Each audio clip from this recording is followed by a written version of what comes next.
Bonsoir. Ô temps, suspends ton vol.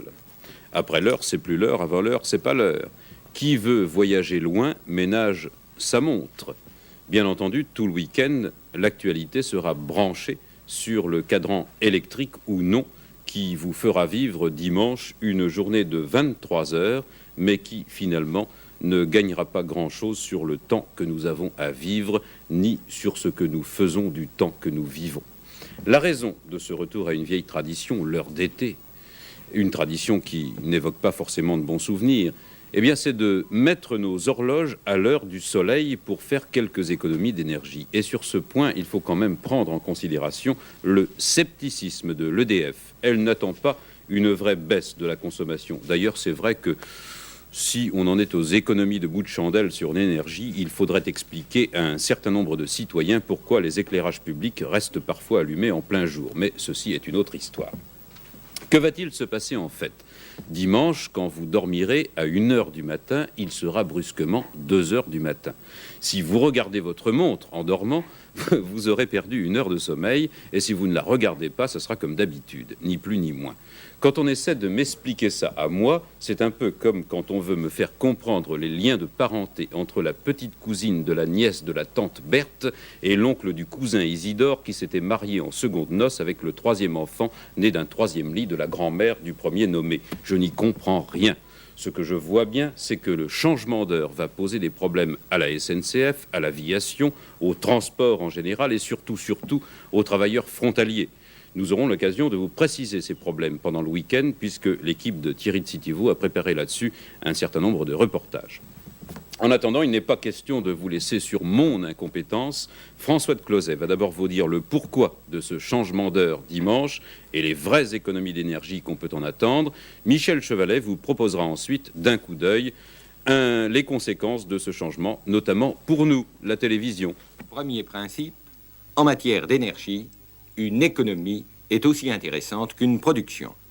Deuxième principe, ce sont les petites économies qui font les grandes.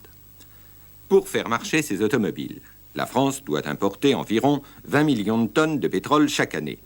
Si l'on découvrait demain, en France, un gisement capable de produire ces 2 millions de tonnes par an, on n'importerait plus que 18 millions de tonnes, par exemple, pour cet usage chaque année. Mais si l'on améliorait de 10% le rendement des moteurs automobiles, le résultat serait exactement le même puisqu'il suffirait d'importer 18 millions de tonnes de pétrole par an pour la circulation. Dans ce cas précis, bien sûr, il faudrait effectuer des recherches et transformer les moteurs automobiles.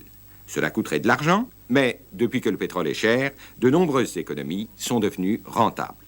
Avant la crise, quand on ne parlait pas d'économie, on avait prévu que la France consommerait l'équivalent de 285 millions de tonnes de pétrole par an en 1985. Il est prévu que cette consommation ne dépassera pas 240 millions de tonnes. C'est dire que l'on compte produire l'équivalent de 45 millions de tonnes d'économie chaque année dans une dizaine d'années. Et dès 1975, ces économies ont atteint 15 millions de tonnes. Cela, bien sûr, sans imposer des restrictions intolérables. Où trouver ces économies ? Les gros filons ont vite été repérés. Le chauffage, par exemple. 1 degré de moins, 4 millions de tonnes de fioul économisées. Mais pour la suite, il faut viser des économies qui se chiffrent en milliers et plus en millions de tonnes. Cette semaine même, les cimentiers se sont engagés à transformer leurs procédés afin d'économiser 400 000 tonnes de pétrole par an dans une dizaine d'années. Se mettre à l'heure d'été permettra d'économiser de l'éclairage. Cela ferait gagner au maximum 300 milliers de tonnes de pétrole par an. Économie modeste, mais gratuite. Et quand on n'a pas de pétrole, il ne faut négliger aucune idée. Si midi devient 1h, les trains partiront toujours à l'heure de votre montre. Donc, de ce côté-là, aucun changement.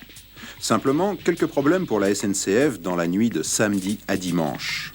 Les trains partis samedi à l'heure arriveront donc en retard dimanche matin. Par contre, c'est du côté de l'étranger, du côté des frontières, que les choses sont plus épineuses, puisque les trains changeront d'heure en passant la frontière. Alors, renseignez-vous. De même, Air France a dû résoudre quelques casse-têtes d'horaire. Par exemple, le Paris-New York de 13h partira à 13h30.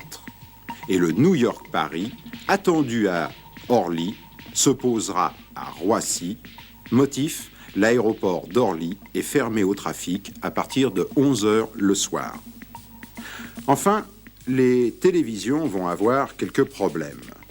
Par exemple, nous qui recevons d'habitude à midi les images en provenance de l'étranger, images que nous vous présentons dans le journal d'Yves Mourouzi, eh bien ces images tomberont en plein journal. Et de fait, nous risquons de ne pas pouvoir vous les présenter en direct. Enfin, les journaux des télévisions étrangères vont se placer au moment du film sur la première et la deuxième chaîne. Du coup, Télé Luxembourg a avancé son journal d'une demi-heure de façon à ce qu'il apparaisse en même temps que le nôtre. Comme quoi, économie ou pas, concurrence oblige. Oui, et puis il y a des problèmes d'échanges internationaux au point de vue image qui ne nous avantagent pas, nous, télévision. Bien, cela dit, ne manifestons pas une mauvaise humeur ou une mauvaise foi tout à fait inutile à propos de ce changement d'heure. Beaucoup diront les avantages de l'heure du soleil, comme pendant mon enfance en Bretagne, et surtout, il apparaît clairement que les ouvriers et les employés qui rentrent chez eux, bref, tous les gens au travail, pourront profiter des longues soirées d'été, notamment pour faire du sport. Ah, voilà un avantage, en effet.